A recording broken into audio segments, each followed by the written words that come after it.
nightmares, and he'd be kind of wandering through no man's land in his nightmares, and the children, the miscreant children, and of course they weren't always miscreants, would be wandering through no man's land with him, and so I tried to relate his aggressive behaviour. The poor man probably had suffered, no doubt, deeply. But I really felt his presence outside was quite odd. I mean, it was quite hard for school children.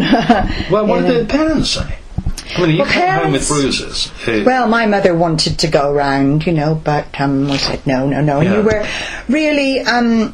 You didn't really see parents in school. I don't think parents did go to school in those days. No, you're probably right. It might have been the exceptional one, but there were no parents' meetings, no parents' evenings or anything like that. And I don't think, apart from when parents took their mothers, it would have been the mother who would have taken their child to start school. You didn't see parents because parents didn't take you on the first day. They might have done, but after that, you just went with the other children, and.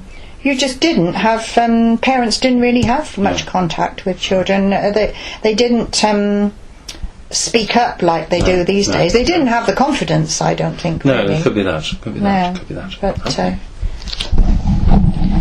those were quite amazing. And again, at Rodborough School, I had Mrs. Holder, and she actually taught my father as well.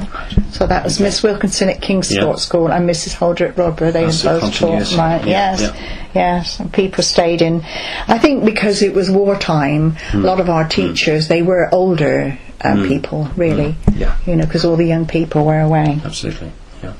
We did a lot of craft work, knitting and needlework at school in those days. And at Rodborough School, we actually made skirts and aprons and things that we could, garments that we could wear, all done by hand, no machine sewing at all. So I think, generally speaking, really, the education we got was very good. Yeah, and I'm listening to it and thinking, what yeah, I do. Say? I really think it was very good. It was useful, but it also stretched your minds. Absolutely, it gave us the basics of, reading, writing, arithmetic, and inspired us, I think. But we were taught a lot of practical things, which I think have come in very useful.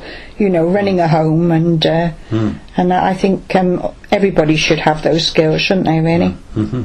Yeah, when we at Rodborough School, sometimes we'd go up into the graveyard and play in the graveyard in the lunchtime, and we weren't stopped from doing that because people went home to lunch and they didn't really know where you were going anyway. But we actually used to go up into the churchyard and play and explore, read all the gravestones, and that. And of course we had the church clock; we knew what time it was. No words about health and safety in those days. No, not at all. Get out and explore. Absolutely, Children have lost a lot of freedom, haven't they?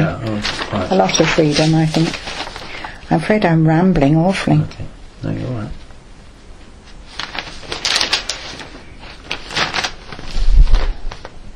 Just checking your notes.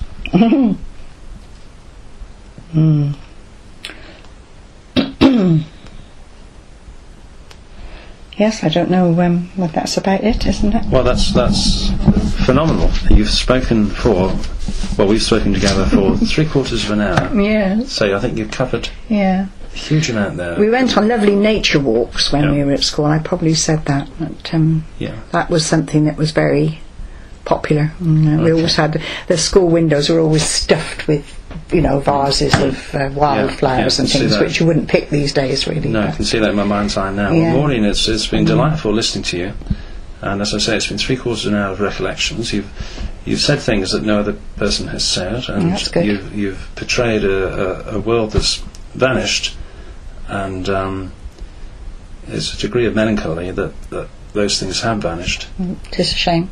But when you've stayed in one place all your life, you notice it a lot, really. Yeah, but we're all still happy living in the present moment. There. Yes.